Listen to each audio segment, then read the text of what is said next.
Bonjour à tous, ravi de vous retrouver sur CMS13 Télévision. Soyez le bienvenu dans votre magazine CMS chez vous. C'est avec Monsieur Alain Bolodjoa que nous allons analyser deux thématiques retenues aujourd'hui, notamment élections prévues pour le mois prochain. Cependant, plusieurs irrégularités s'observent encore autour du processus. 6 candidats présidents de la République prêts à saisir la haute cour pour dénoncer certaines irrégularités constatées justement autour de ce processus à, on va dire, 26 jours restants. Alors, quid de la tenue effective de ces élections? Aussi, nous allons revenir sur le retrait de la force régionale de la communauté économique régionale au plus tard le 8 décembre prochain. Décidément, cette mission aurait servi à quoi? Est-ce finalement un échec? Je le dis dans mon annonce que c'est avec Monsieur Alain Bolodjoa que nous allons analyser toutes ces questions. Je rappelle qu'il est initiateur et président du parti politique Le BAT, qui veut dire Lèvons-nous et bâtissons. Alors Monsieur Alain Bolodjoa, bonjour et bienvenue à vous. Bonjour à vous madame, en tout cas merci beaucoup pour l'opportunité. Très bien, merci à vous aussi d'avoir répondu à notre invitation. On entre déjà dans le vif du sujet, je l'ai dit, 6 candidats présidents de la République sont décidés à saisir la Cour constitutionnelle pour dénoncer les irrégularités autour du processus électoral. Tout d'abord, votre analyse, et nous allons vous relancer. Bon, je suis un peu partagé. Je suis un peu partagé parce que je considère qu'ils sont en droit de le faire. Okay. C'est un droit consacré. C'est déjà un acquis. Un droit acquis. J'insiste sur le droit parce que la Constitution nous reconnaît le droit effectivement d'exiger de bonnes élections. Et surtout qu'ils sont candidats. Mais fort malheureusement, ils viennent un peu en retard. Pourquoi? Parce que c'est ce que nous fustigeons il y a bien longtemps. Ils se sont quand même décidés d'aller déposer leur candidature. Ils ont eu à payer dessous, justement pour aller compétir. Ils ont laissé la latitude à Kadima d'entrer dans ces aventures. La lassitude, vous dites. Oui, de lancer dans cette aventure qu'on présente comme le processus électoral. Ils se sont jetés dans le bain de la campagne. En tout cas, c'est vraiment une aventure dans le bain de la campagne électorale. Et c'est maintenant qu'ils se décident d'aller porter plainte. J'espère qu'ils ne vont pas porter plainte contre Kadima. Parce qu'ils ont un problème avec une personne morale. Ce n'est pas la personne physique justement de Kadima qu'ils auront à porter plainte. En portant plainte, on comprendrait directement qu'ils n'avaient pas pris au sérieux leur engagement dans le processus électoral. Pourquoi? Parce que tout ce qu'ils condamnent aujourd'hui, tout ce qu'ils fustigent aujourd'hui, ce sont des effets. Ce ne sont pas les actions qui ont été menées. Le processus a été entaché de beaucoup d'irrégularités depuis le départ.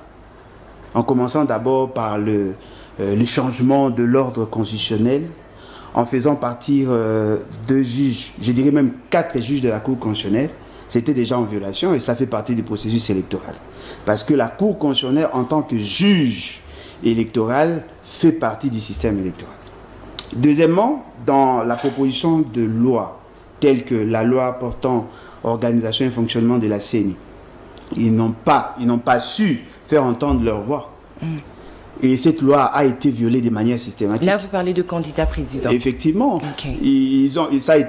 Cette loi a été violée de manière systématique parce que l'opposition n'a pas été représentée telle qu'elle le veut les dispositions pertinentes de cette loi, que je ne soutiens pas par ailleurs. Troisièmement, lorsqu'ils sont allés se faire enrôler, ils ont obtenu des cartes. Nous avons contesté la qualité des cartes. Eux ne nous ont pas soutenus.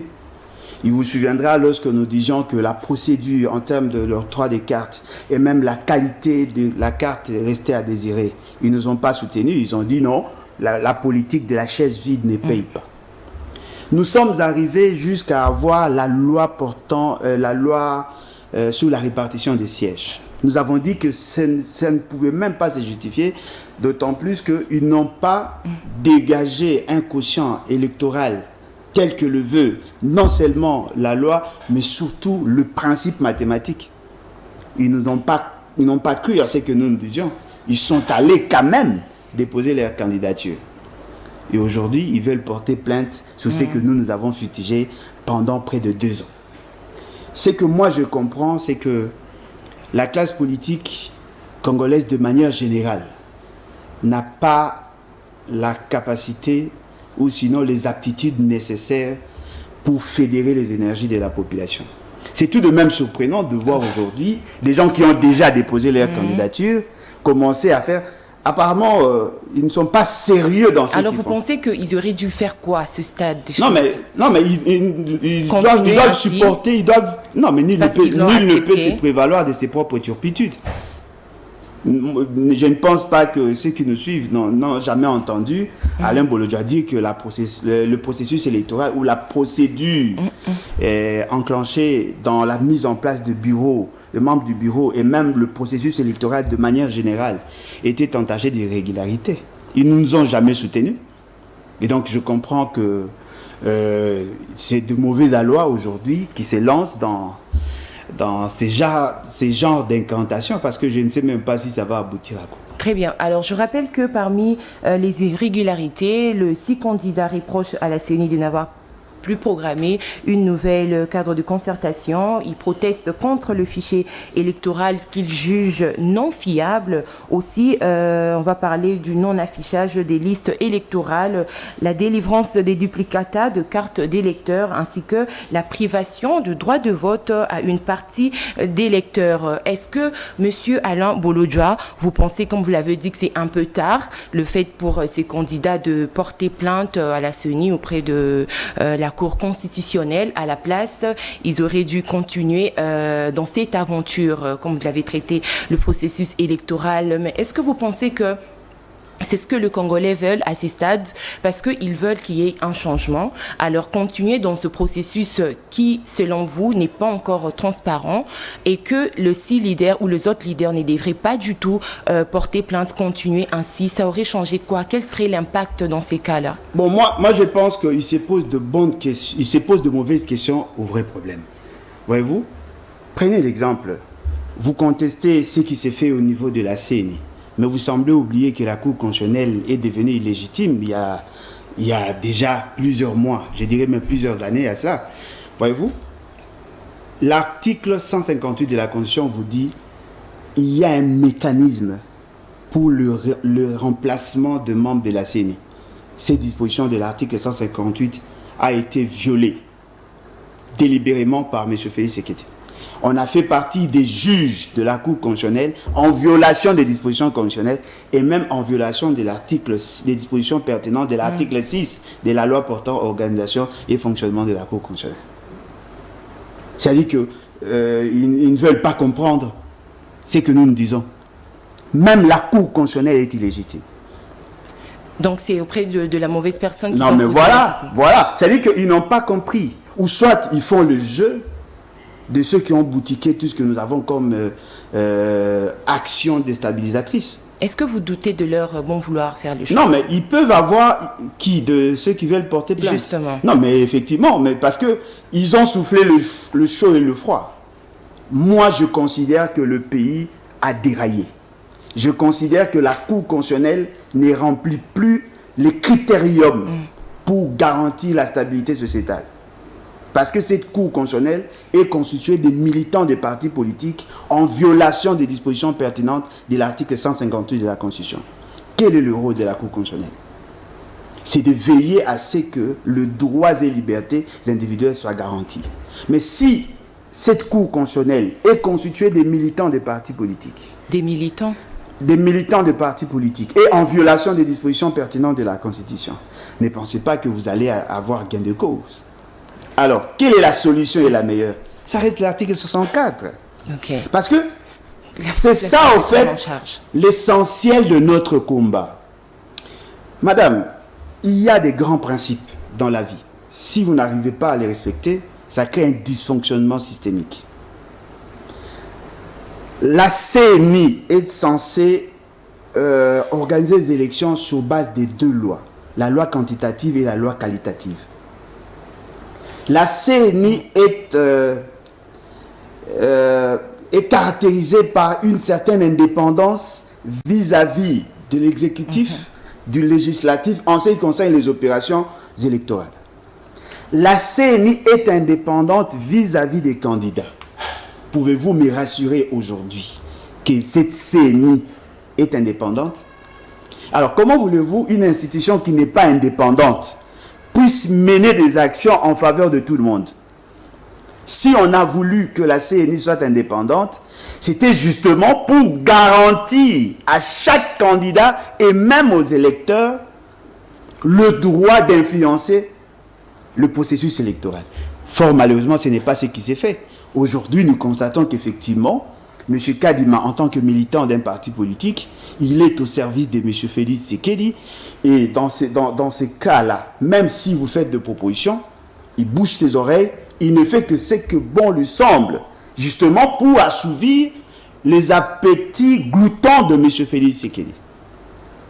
Et aujourd'hui, vous demandez à ceux qui mettent en place un cadre d'harmonisation. Mais ce cadre d'harmonisation trouve sa substance dans quelle disposition de la Constitution?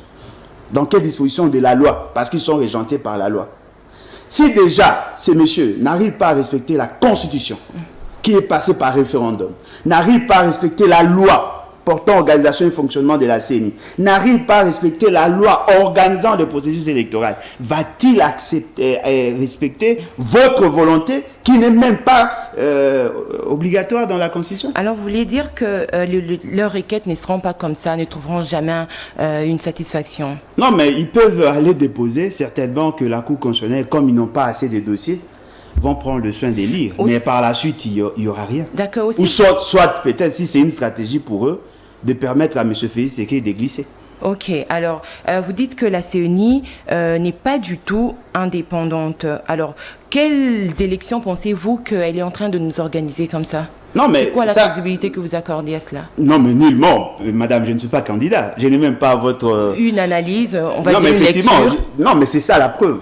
Je ne suis même pas candidat. Je n'ai même pas ce que vous appelez carte d'électeur. Vous ne vous êtes pas enrôlé? Non. Je ne trouve pas l'opportunité. Parce que, comme je l'ai dit, les objectifs poursuivis par les processus électoraux, c'est parmi ces objectifs, il y a les objectifs qualitatifs. La qualité du processus électoral. Chose que la CENI a manqué selon vous. Non, ça ce ne sont que des effets. Mais la cause, c'est la violation du grand principe. La loi n'a pas été bien adoptée, il n'y a pas eu un débat. Il n'y a pas eu consensus sur la loi. Il y a eu un problème en termes de la désignation des acteurs. Effectivement, nous savons tous qu'il y a eu preuve d'immoralité dans le chef de ceux qui étaient appelés à être candidats. Je prends ici à témoin M. Soni Kafuta, qui a dit clairement que le pouvoir l'aurait approché justement pour lui offrir 50 000 $, une Jeep. C'est-à-dire que c'est ça la corruption. Alors, qui ne sait pas que la CENI est corrompue jusqu'à la moelle épinière? Même M. Félix Tshisekedi, qui en est le chef, lui-même reconnaît que effectivement il y a corruption. Il a été mécontent de la qualité de carte d'électeur. Il a même soulevé ce point lors du cadre de concertation organisée avec les autres candidats. Non, mais il a bien insisté. Il a dit que les agents de la CENI exigent à se faire corrompre pour permettre aux gens d'avoir les duplicata. Si lui, qui est le champion de la rétrocommission, peut dire ça, vous comprenez que l'immoralité a atteint son paroxysme et je ne pense pas dans l'immoralité on pourrait avoir des élections de qualité. Donc ils doivent se ressaisir s'ils pensent réellement que le processus est entamé, est mal entamé, entaché des irrégularités, ils ne peuvent pas recourir auprès des gens qui sont là justement pour légitimer ces processus. Ils doivent plutôt envisager d'enclencher l'article 64. C'est une disposition de la Constitution qui dit que lorsqu'il y a un groupe de gens qui s'organisent pour avoir le pouvoir par la force ou l'exercer en violation des dispositions pertinentes de la Constitution, le peuple congolais doit s'élever et dire non à ça. Alors, ils sont en train d'y aller mollo. Ça veut dire qu'ils optent tout d'abord par saisir la Cour constitutionnelle au cas où il n'y aurait pas de résultat satisfaisant. Alors, en ces moments, certainement, ils pourront employer l'article 64. Non, mais supposons que la Cour s'est décidée à leur offrir l'opportunité de se présenter le 18 décembre. Ils feront quoi? Ils vont arrêter le processus de vote? Parce que la Cour constitutionnelle, quand vous la saisissez, elle a un temps pour analyser si effectivement votre dossier est recevable et fondé. Supposons qu'on leur a accordé la réponse qu'ils attendent, mais au mois de janvier. On fait quoi? Ça, ce sont des erreurs de calcul. Vous avez fait les lits pour M. Félix Tshisekedi. Arrêtez de donner l'impression comme si vous êtes des victimes. Non, vous avez assisté. Fort malheureusement, vous êtes des complices naïfs. Parce que lorsque nous insistions sur la qualité des élections, nous n'avons pas été soutenus. Vous ne voyez pas que je suis les seuls. Mais ça veut dire que vous n'allez pas voter, M. Alain Bolojwa, parce que vous n'êtes pas... Non, mais votez qui? Votez qui? Il y a des candidats de qualité, mais il n'y a pas un processus de qualité. Votez pourquoi? Parce que ma voix ne va même pas compter. Non, mais vous avez le droit comme ça de... Non, mais je peux refuser d'avoir un mauvais droit. J'ai le droit de refuser d'avoir un mauvais droit. La Constitution me reconnaît le droit de choisir des dirigeants, mais la Constitution ne donne pas à la CNI, encore moins à la Cour constitutionnelle, le droit de mal organiser les élections pour ne pas respecter mon choix.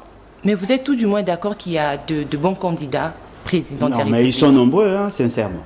Il y a de bons candidats, oui, mais pour de mauvaises élections. Mais est-ce que vous pouvez nous citer quelques-uns, quelques noms? Oui, par exemple, Martin Fayoulou, c'est un bon candidat. Fort malheureusement, pour de mauvaises élections. Il y a le docteur Mukwege, c'est un bon candidat. Il y a Mouzitou, qui est un bon candidat. Il y a Délice Sanga, c'est un bon candidat. Moïse Katumbi. Non. Ils sont là, ils sont nombreux.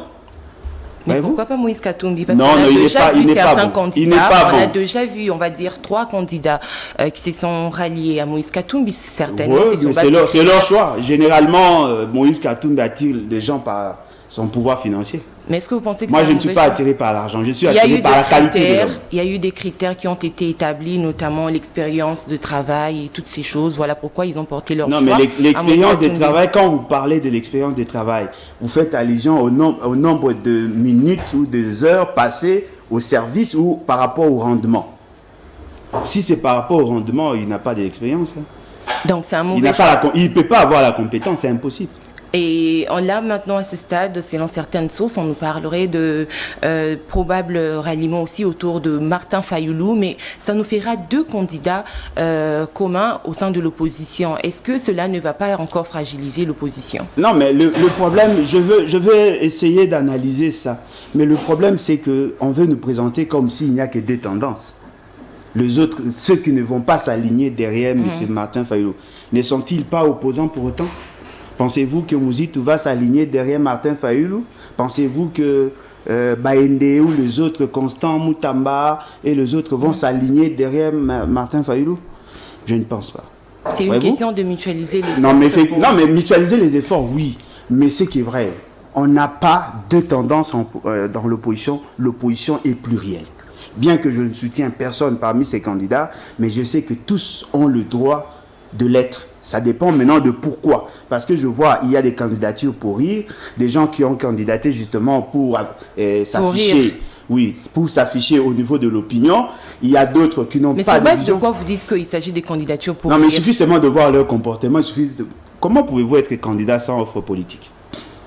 Si, ils sont là en train de communiquer sur leur offre politique. De communiquer. C'est assez tard. De communiquer. Oui. C'est-à-dire qu'il vient dans votre émission, on vous lui posez la question, il essaye de faire des incantations et vous appelez ça offre politique. Est-il arrivé à quantifier le problème et à quantifier la solution? Parce que dans la plupart de ceux qui sont candidats, apparemment la personne qui comprend ce qu'il fait, les personnes qui comprennent ce qu'ils font ne sont pas si nombreux que ça. Je vois Monsieur Délice Sanga, apparemment, il comprend ce qu'il veut, bien qu'il n'a pas la popularité nécessaire. Refondation du Congo.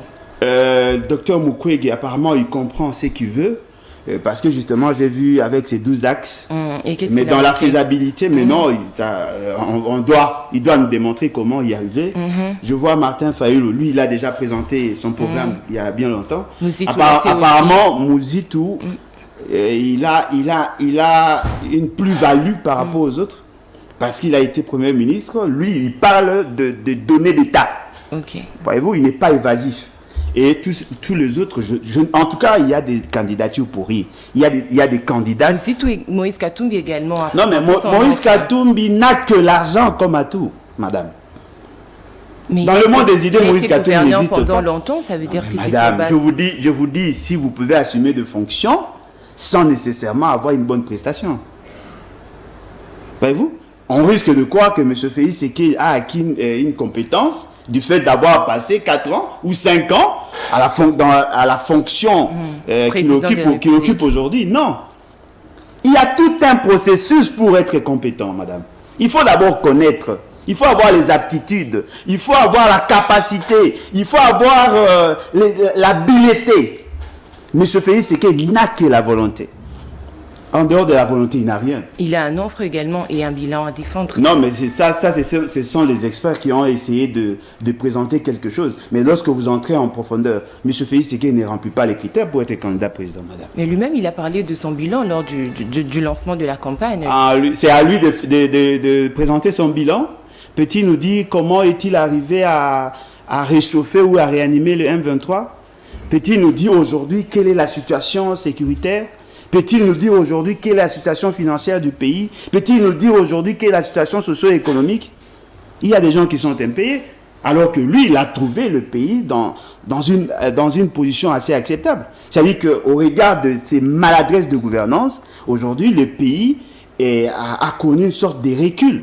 Voyez-vous? Peut-être les gens sont attirés par des actions éparses, mais en réalité, la gouvernance avec M. Félix Séké, c'est une gouvernance pathologique. Mais là, il table sur 88,7 milliards de dollars en 5 ans pour un Congo nouveau. Non, mais 88,5 milliards, ça c'est pour se construire lui-même. Il a tablé sur 48 milliards de dollars. Quels en sont les résultats? Madame, ce n'est pas que nous sommes méchants, mais nous voulons avoir une certaine rigueur dans l'évaluation de ce qu'il fait.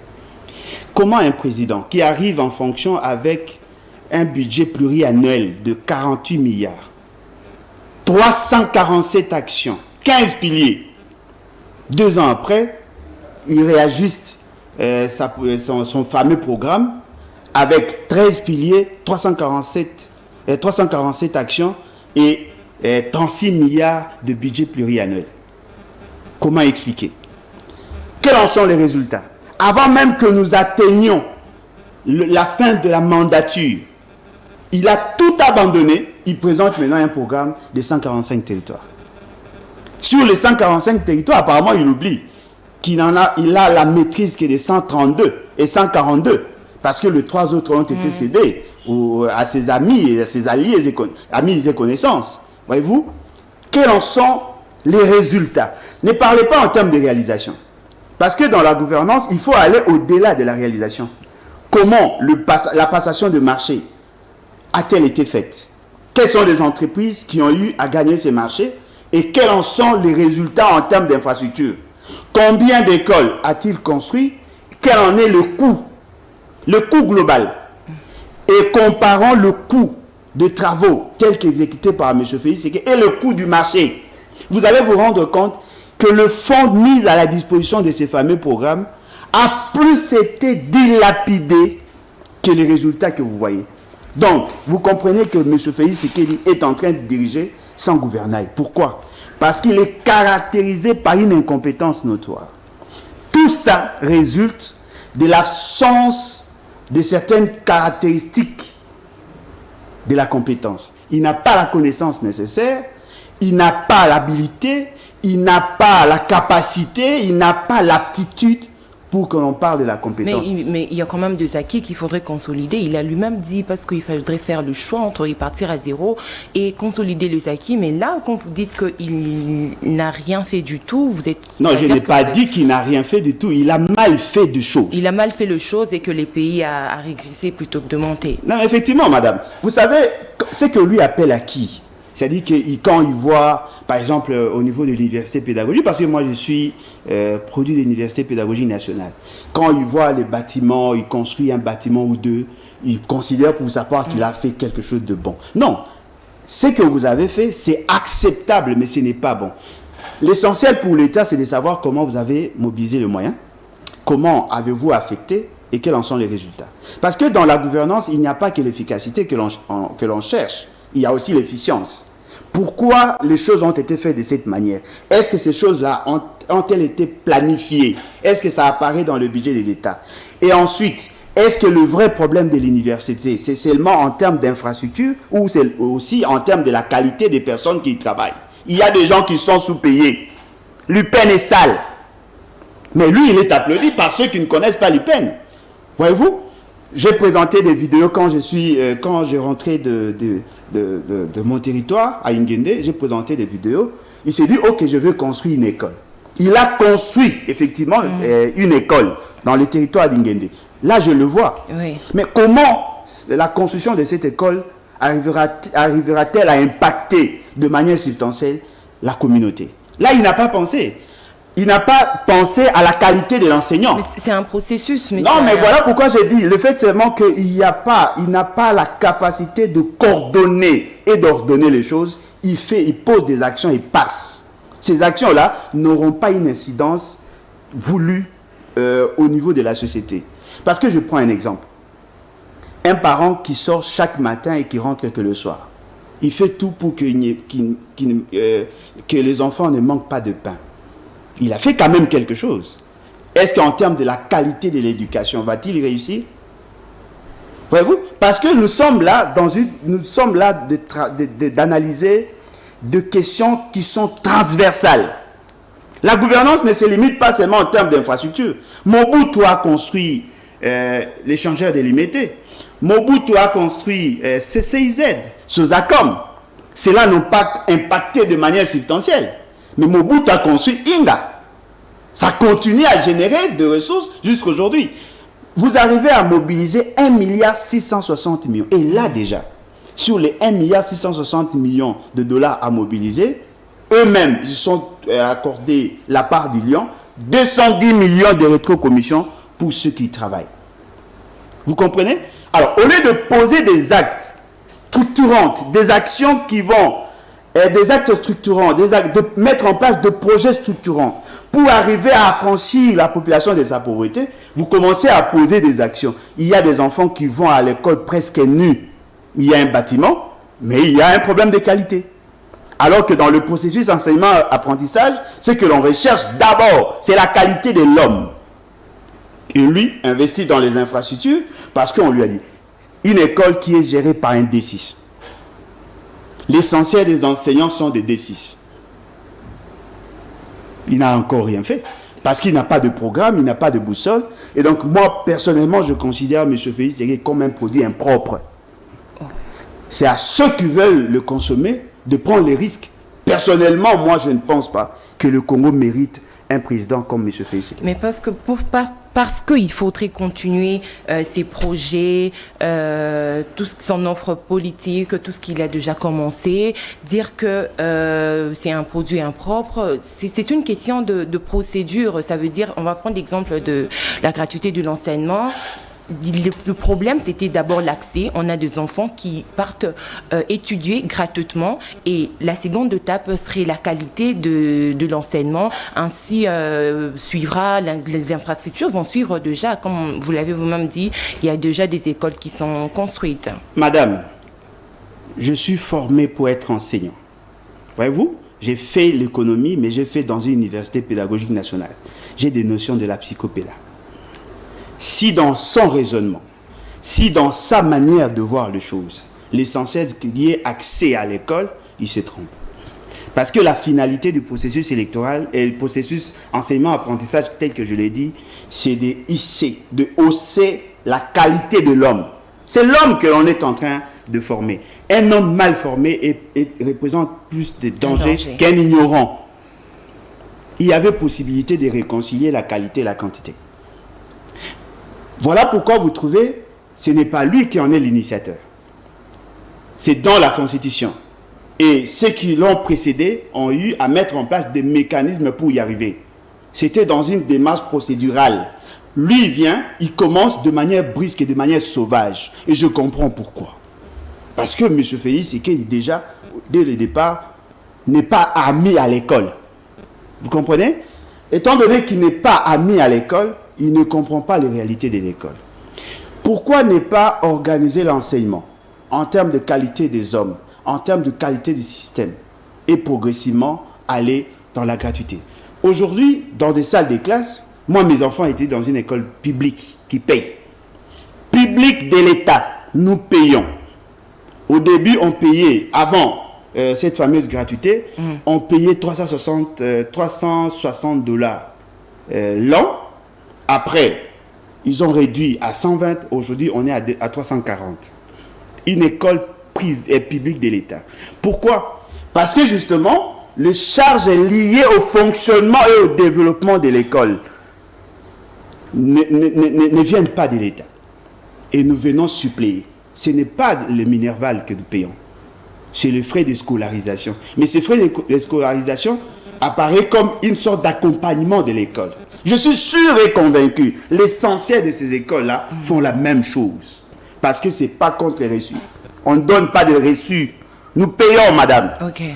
Là où les gens ne payent pas, probablement c'est au niveau des territoires. Peut-être les gens ne le savent pas. En 2017, je prends ici les cas de nos frères qui sont à Isiro. Les enfants payaient 500 francs la semaine. Par mois, ça faisait pratiquement dans les 2500. Contribution des parents. Tous les autres frais étaient déjà supprimés. Ce n'est pas ça la gratuité. C'était fait de manière progressive. Fort malheureusement, celui qui n'est pas à l'ami de l'école, vient, il se lance. Il trouve 600 000 enseignants. Sur les 600 000 enseignants, il n'y avait que 255 qui étaient en règle. C'est-à-dire qu'ils émargeaient dans le budget et ils avaient leur matricule, ils étaient mécanisés. Pour les restes, il y avait des problèmes. Aujourd'hui, nous sommes à plus de 700 000 enseignants. Ce qui est surprenant, ceux qui ont eu à prester pendant des années restent dans l'irrégularité, ils n'ont pas été mécanisés, mais ils ont eu à recruter d'autres personnes.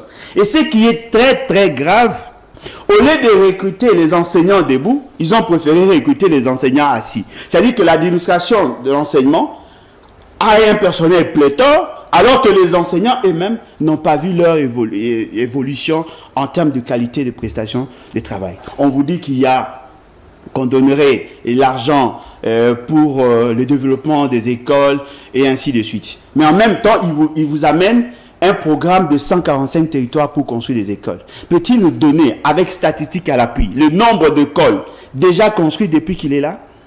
S'il peut comparer ce que son prédécesseur a eu à construire avant que lui ne vienne, parce que à l'époque, Matata Ponyo, quand il avait lancé son fameux programme de 1000 écoles l'an, il a eu à dépasser pratiquement 600 écoles construites. Et les autres écoles ont été parachevées par qui? Par M. Félix Séké dans son fameux programme de 100 jours. 139 écoles. 139 écoles. C'est-à-dire qu'il a trouvé des gens qui étaient en train de travailler. Mais il fallait plutôt insister sur la qualité. La qualité de la prestation de l'enseignant. Parce que l'enseignement ici, tel que nous le subissons, nous sommes en train de former des agents de développement, mais surtout les citoyens du monde.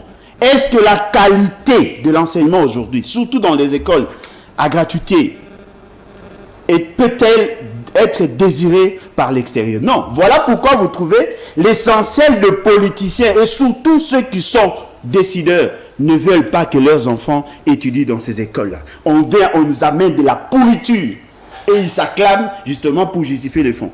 Sincèrement, moi je ne suis pas d'accord. Ce qui est aussi vrai, c'est que dans la gouvernance, il y a un grand principe. Le principe de la continuité de l'action publique. Voilà. Il ne faut pas donner l'impression comme s'il n'a rien trouvé. Il a trouvé quelque chose.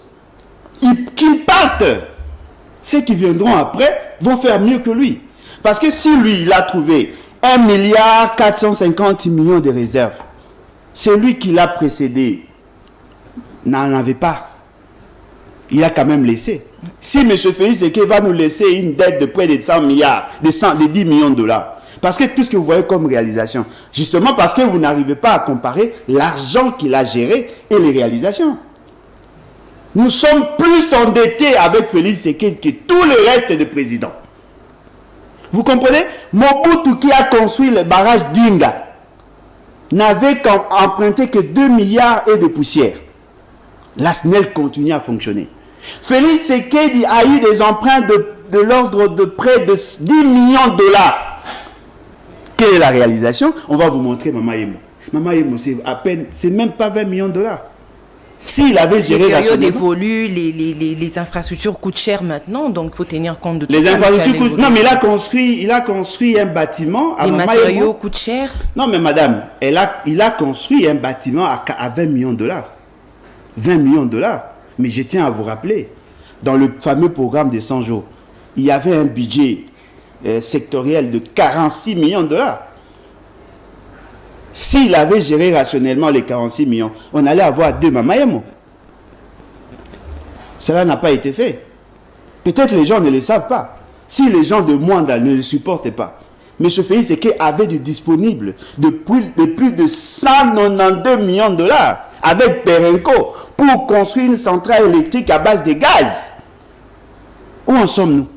Depuis 2019, il y a un problème d'électricité. Voyez-vous? Justement parce que, déjà, M. Félix Tshisekedi lui-même n'a pas la capacité, je dirais mieux la capacité à orienter les choses. Il a tellement d'insuffisance que les autres en profitent. Mais son problème peut aussi être son entourage, comme l'a dit l'ex-président. Non, son plus grand problème, c'est ça. Non, il a la volonté de bien faire le choix. Madame, la volonté ne suffit pas. Ne l'aide pas. Parce que c'est pas lui qui gère tout. Madame, il y a des ministres qui sont là pour ça. La volonté ne suffit pas. Le chef du gouvernement. Croyez-moi, la volonté ne suffit pas. Dans la compétence, il y a 3 dimensions. La dimension cognitive, connaître.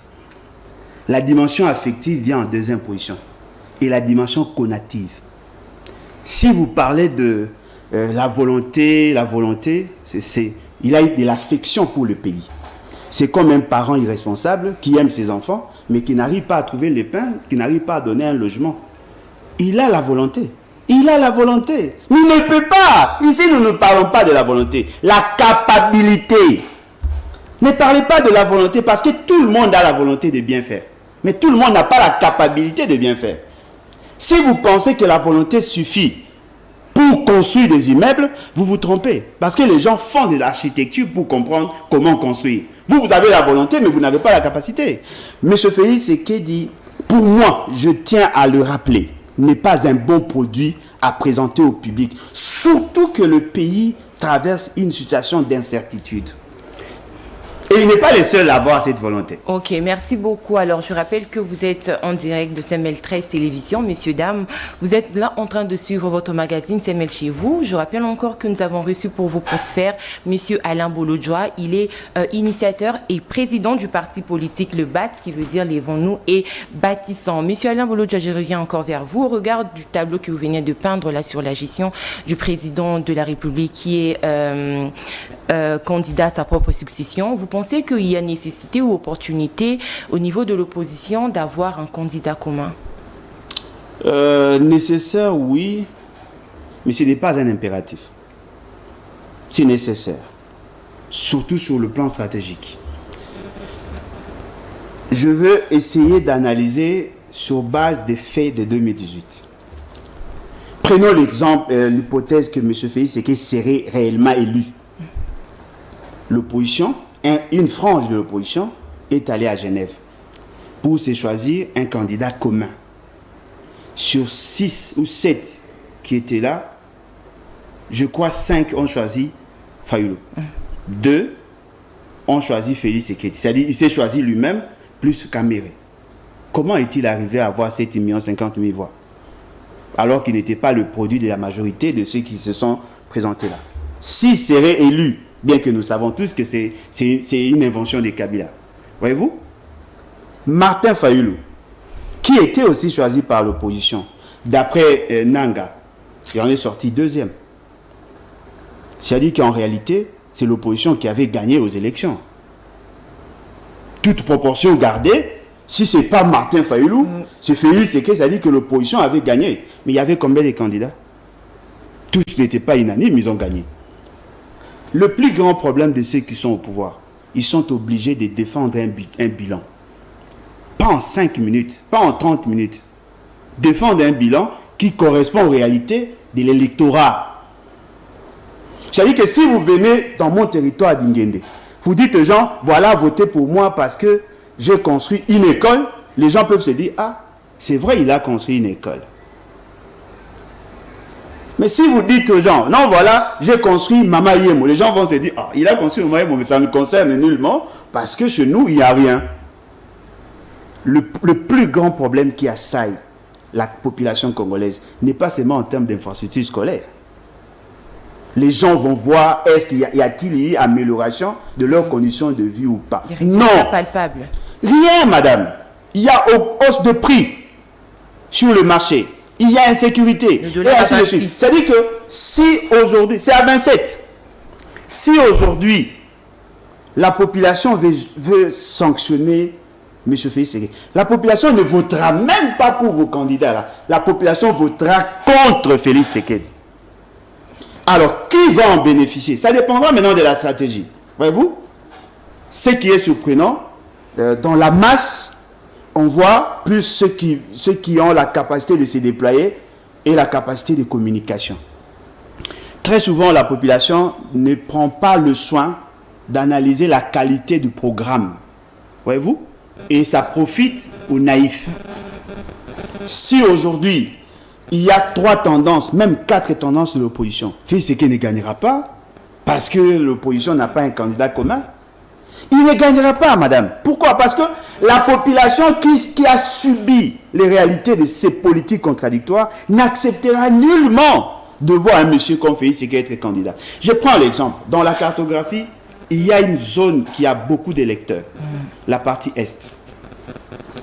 Comment voulez-vous un citoyen de l'Est puisse voter pour un monsieur comme Félix Ségué? Monsieur Félix Ségué vous dit ceci, qu'il a été poignardé dans le dos. Il a naïvement fait confiance à Kagame. Il lui a donné l'essentiel de notre souveraineté pour calmer ses ardeurs. Et il s'est rendu compte par la suite que M. Kagame n'était pas sincère. Madame, qui savait que M. Kagame pouvait être sincère, ne fût-ce qu'une seconde? Tous les Congolais savaient que Kagame était réellement l'ennemi de la République. Maladroitement, vous l'approchez, vous lui cédez une partie de notre souveraineté. Il est même arrivé à convoquer les ministres de notre République chez lui au Rwanda pour imposer sa volonté. Est-ce que vous pouvez imaginer ça? Quel est cet homme de l'Est qui va accepter d'avoir un monsieur comme Félix Ségué? Lui qui a réanimé le M23, lui qui a donné la possibilité au M23 de nous régenter. C'est-à-dire que sur le plan sécuritaire, c'est lui le problème. Sur le plan économique, il a voulu créer des riches. Apparemment, les riches sont créés que dans son siège. Il y a des gens qui détournent, qui entrent en prison, qui font 15 jours, 30 jours, et puis ils ressortent. Le tombeau est vide. M. Félix Ségué ne savait même pas qu'il fallait stabiliser le prix sur le marché. Il a pris tout son temps à effectuer des voyages inutiles. Et aujourd'hui, il veut qu'on lui accorde... Non, la ressource précieuse que vous avez, c'était le mandat. Il s'est expliqué là-dessus. Il a dit que le pays importe ici en RDC, on ne produit rien, d'où cette situation. Mais seulement, pour son second mandat, il va plus se pencher du côté agriculture pour que tout se produise ici, à Kinshasa ou en RDC.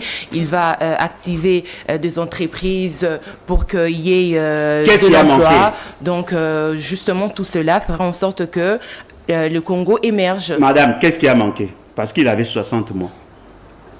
Qu'est-ce qui a manqué? Plus de 1700 jours. Qu'est-ce qui a manqué pour qu'il arrive, ne fût-ce qu'à mettre en place des politiques publiques? Ce monsieur n'est pas sérieux dans ce qu'il fait, dans ce qu'il dit.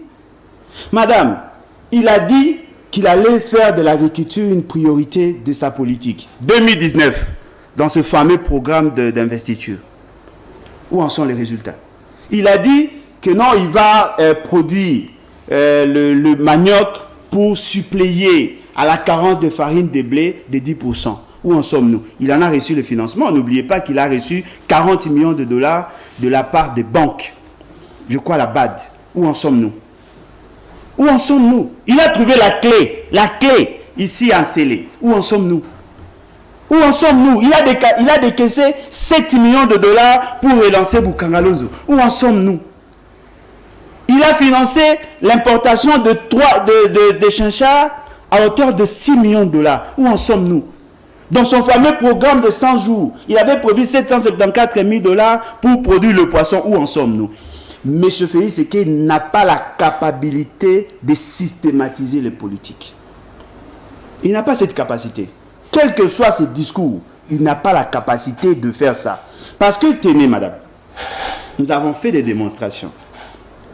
Si M. Félix Tshisekedi respectait ne fût-ce que les engagements pris par l'État au niveau de Maputo, on allait affecter 10% de notre budget à l'agriculture. Si M. Félix Tshisekedi comprenait les réalités, il allait réformer l'administration dans ces secteurs. Il allait financer le projet au niveau des provinces. Il allait financer, il allait laisser faire la rétrocession au niveau des provinces. Il allait encourager les provinces à réhabiliter les routes à dessert agricole. Il allait investir dans le route d'intérêt national. La route qui va de Kisangani à Bunia, c'est une route stratégique. Elle est en mauvais état. La route qui va de Nyanya à Isiro jusqu'à Wacha, en mauvais état. La route qui va de Aarou jusqu'à Bunia, en mauvais état. La route plus de 30 km. Allez-y. Madame, je vous dis que M. Félix Tshisekedi est un danger en matière de développement. M. Félix Tshisekedi est un consommateur du développement. Il n'est pas créateur du développement. Mais dans son discours à la nation, il a bien de faire 5 ans, madame. Qu'il y a eu 30 000 km de routes urbaines et à dessert agricole qui ont été construites. Non, mais s'il dit ça, c'est du mensonge grossier.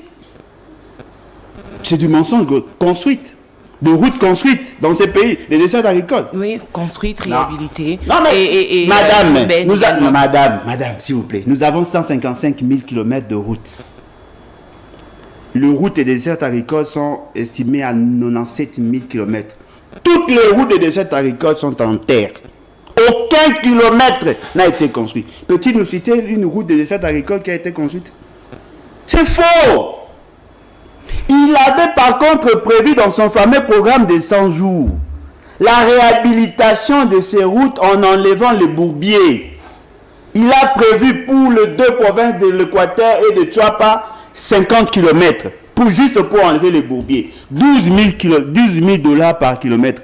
Peut-il nous montrer ne fût-ce qu'un centimètre de route de dessert agricole qui a été construite par lui? Ne me parlez pas de Mongafou là ou de Maluku ici, parce que ces routes-là n'ont pas seulement une vocation rurale. Ce sont des routes aussi justement pour désengorger. Certaines routes là, ce ne sont pas des routes de dessert agricole. Ce sont des routes à intérêt provincial. S'il ne sait pas déjà classifier les routes, non, mais madame, je vous dis, ceux qui ne connaissent pas M. Félix, c'est qu'ils risquent de les consommer par défaut. Ces messieurs ne méritent pas. Parce que s'il avait compris, la rétrocession est une formule qui a été trouvée dans la Constitution pour permettre aux provinces de s'auto-développer. On ne développe pas une province, on aide une province à se développer. C'est ça l'esprit de la décentralisation. Qu'a-t-il fait? Peut-il nous dire combien a-t-il versé dans la caisse de péréquation? Parce que c'est une exigence constitutionnelle. Chaque année, il faut verser 10%. Peut-il nous rassurer que la caisse de péréquation a de fonds? Si la caisse de péréquation n'a pas de fonds, il a violé intentionnellement la Constitution. Lorsqu'il a lancé son fameux programme de 145 territoires, quelle est la place de province? Il n'a pas tenu compte de ça. Les priorités ont été boutiquées ici, dans les salons VIP, par des gens qui ne connaissent ni le milieu ni les urgences. Il a dilapidé le fonds public. Rien n'a été fait, madame. Rien n'a été fait de manière substantielle. Pour séduire la population, il commence maintenant à construire certaines écoles dans des lieux où la fréquentation déjà pose problème. Alors quelle attitude, on va dire, le candidat de l'opposition à la présidentielle devrait avoir à ce stade de choses? En réalité, l'opposition doit présenter une alternative. Fort malheureusement, je me rends compte que l'essentiel des politiciens sont dans la même démarche que M. Félix Tshisekedi. C'est-à-dire qu'ils s'évertuent à séduire par de propos capture. Rares sont ceux qui arrivent à convaincre par rapport à leurs idées. Voyez-vous, le monde est créé par les idées. Vous présentez, parce que l'avantage de ceux qui sont au pouvoir, dans l'opposition, ils viennent avec le contre-programme. Ils viennent avec le contre-programme. Mais jusque-là, parmi ceux qui ont su articuler leur programme, parmi ceux qui ont su tenté d'expliquer leur programme, je ne trouve pas assez de la qualité dans ce qu'ils font. Vous envisagez avoir des budgets pluriannuels de 200 milliards, 300 milliards. C'est bien, c'est possible. Ce n'est pas impossible. Mais méthodiquement, comment allez-vous procéder? Parce que je ne vois pas quelqu'un qui vient parler du développement du Congo et sembler négliger le rôle de l'administration publique. Nous, le jour où nous aurons le pouvoir, la première action à faire, c'est donner un sens à l'État. Réhabiliter l'administration publique. Parce que tout ce qui reste, ça ne sera pas le président qui va le faire.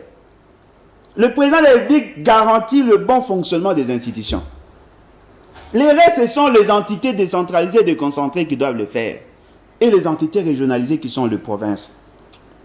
Rares sont ceux qui mettent en exergue le rôle de l'administration publique. Tenez, madame, chaque secteur de la vie a une administration publique qui s'en occupe. Allez voir la qualité de la fonction publique, des fonctionnaires de l'État. Allez voir leurs conditions de vie. Vous voulez mobiliser 300 millions ou 30 milliards ou autant de milliards de dollars. Oui, mais avec quelle administration? Deuxième élément, les éléments culturels, la probité morale, la promotion de valeurs. Lutter contre la corruption, faire la promotion de la méritocratie. Pensez-vous, un monsieur comme Félix Tshisekedi peut-il faire ça? Non. Non. S'il y a justice, s'il y a respect des valeurs, on ne peut pas avoir un monsieur comme Félix Tshisekedi à la tête du pays. Vous comprenez? C'est-à-dire que ce sont là les éléments qui justifient l'existentialité de l'État. Commencez d'abord à redorer. Est-ce que ces éléments, vous les avez retrouvés auprès d'un candidat, un seul au moins? Non, mais il y a de ceux qui ont la probité morale, peut-être il manque de la technicité.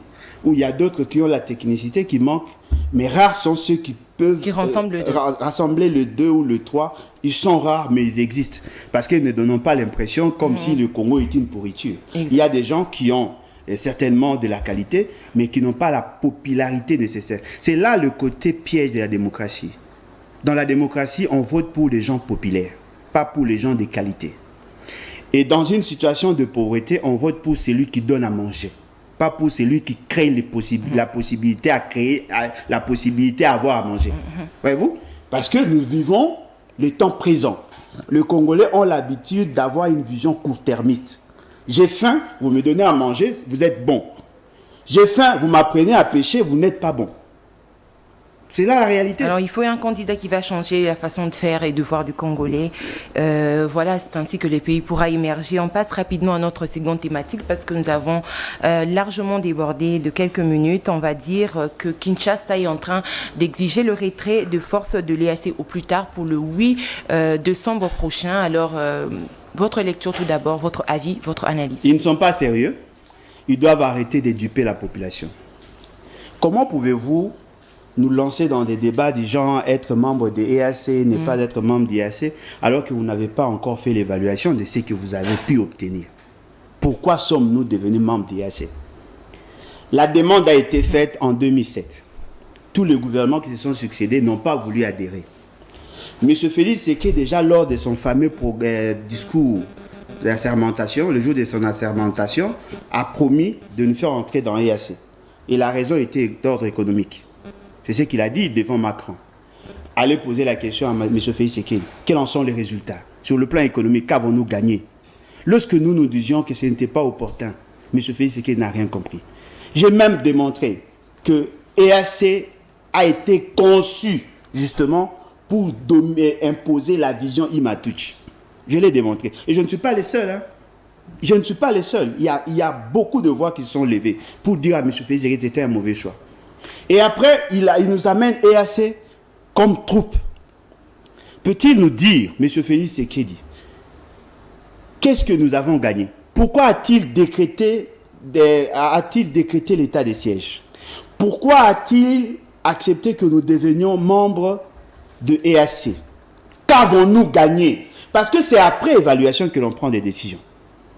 Si M. Félix Tshisekedi veut vous dire aujourd'hui que EAC a échoué, lui n'est pas sérieux.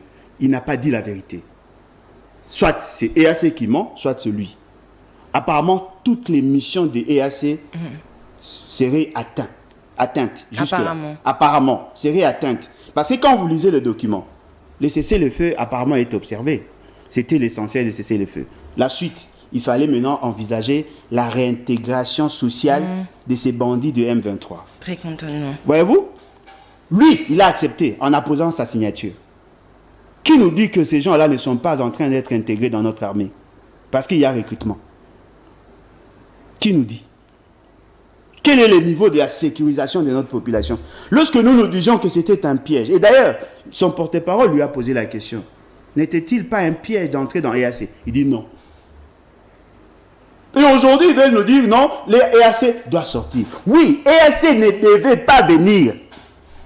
Pas sortir, mais il ne devrait pas venir. Il ne devait pas venir parce que c'est EAC est constitué essentiellement des ennemis de la République.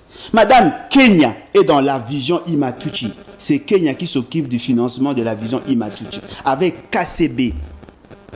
C'est même cette même banque qui a acheté Tembe.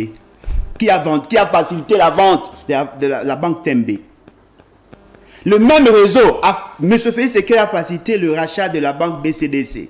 Qui ont acheté? Ce sont les Kenyans, madame. C'est nous qui avons financé les opérations de M23. C'est une collaboration BCDC qui tient. Non, mais ils ont acheté pratiquement 85%, madame. Hein? Tembe a été acheté en entièreté. BCDC, c'est 85% pratiquement. Ça ne reste que 15%, ils peuvent racheter à n'importe quel moment. Mais allez voir l'importance de ces deux banques. Ce sont ces banques-là qui facilitent les transactions pour l'armée. M. Félix Tshisekedi a donné la possibilité aux Rwandais de gérer l'aéroport international, l'aéroport de Goma.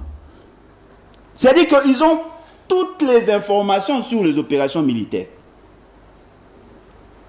Et aujourd'hui, il veut nous dire que l'EAC doit sortir. Je peux les défier.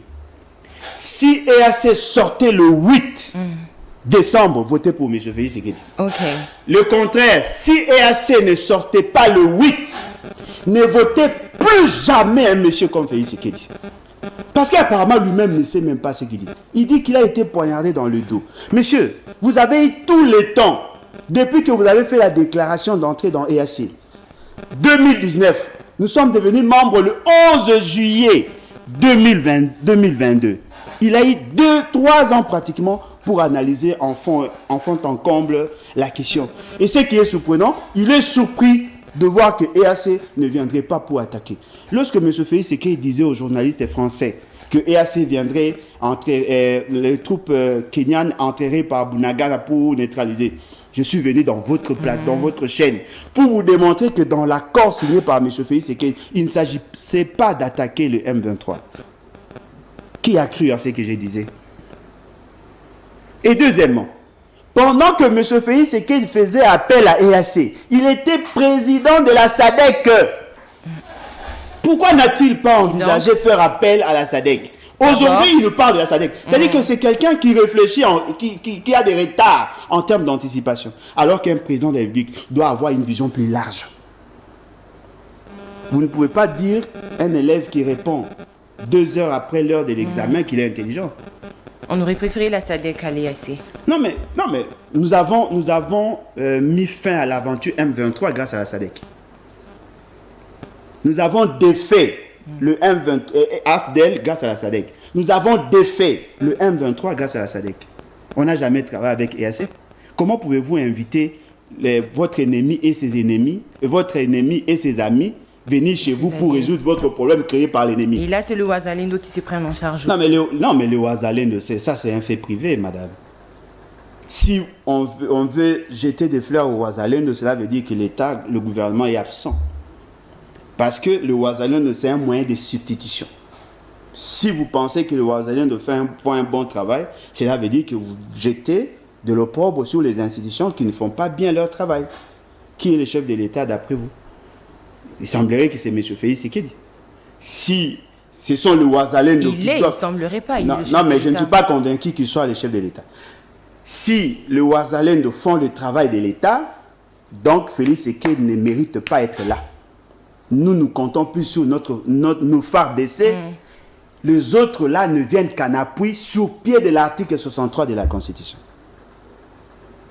Alors, comme il ne sait pas être responsable, il doit s'occuper de sa famille et laisser les pays évoluer autrement. Alors aujourd'hui, qu'est-ce qu'il faudrait retenir de la force de l'EAG, autant de temps de l'EAC durant toute la période qui sont passées ici à... Non, mais ils ont pris des photos. Ils ont pris des photos, ils ont exploité. Ils ont permis à M. Félix Tshisekedi de duper la population pendant plus d'une année. Il n'y a rien, madame. Hein?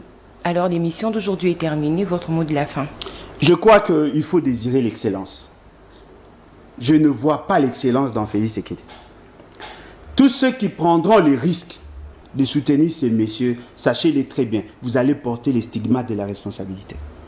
Celui qui n'a pas la capacité, celui qui n'a pas les aptitudes, celui qui n'a pas l'habileté, celui qui n'a pas la connaissance nécessaire ne peut jamais être compétent. Comprenez que M. Félix Tshisekedi est compétent en tout, sauf en tant que président de la République. Si vous pouvez le conjuguer au passé, ça serait une bonne chose. Mais attention, ce n'est pas le fait que nous ne voulons pas de M. Félix Tshisekedi qu'il faut le remplacer par un monsieur qui est instable. Désirez l'excellence, s'il vous plaît. Très bien, désirez l'excellence, chers Congolais. Alors, c'en est fini de ce magazine CML chez vous. Merci à monsieur Alain Bouloudjoa d'avoir répondu à toutes nos préoccupations. C'est à moi de vous remercier. Je présente mon livre, bien que je ne vais pas faire la promotion. Oui, très bien. Ça, on reviendra sur ça prochainement. On va bien le décortiquer. Et merci à vous, chers téléspectateurs, de nous avoir suivis. Le programme de l'excellence continue sur votre chaîne CML 13 Télévision. Il reste branché donc. Au revoir.